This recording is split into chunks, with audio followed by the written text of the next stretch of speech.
வணக்கம் நண்பர்களே. இன்றைக்கி என்னென்னு பார்த்தீங்கன்னா, திருச்செந்தூரில் இந்து சமய அறநிலைத்துறை அமைச்சர் ரமேஷ் அவர்கள் ஒரு ஆய்வு நடத்தியிருக்காரு.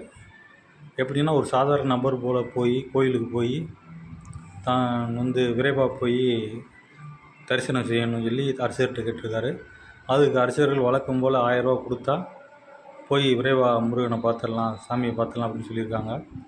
இவர் கையில் பணமாக இல்லைன்றப்ப ஜிபே கூட பண்ணலாம்னு சொல்லி ஜிபே பண்ண சொல்லி 4 பேர் வந்திருக்கோங்கிறப்ப 4000 ரூபா கொடுத்து அவங்க உள்ளே போய் சாமி பார்க்க போயிருக்காங்க.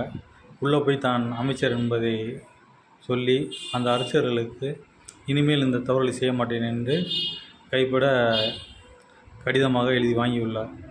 அதுபோக அன்னதான மண்டபம் மற்றும் முக்கிய இடங்களுக்கு சென்று ஆய்வு நடத்தி பொதுமக்களிடையே இது பெரிய வரவேற்பை ஏற்படுத்தியுள்ளது.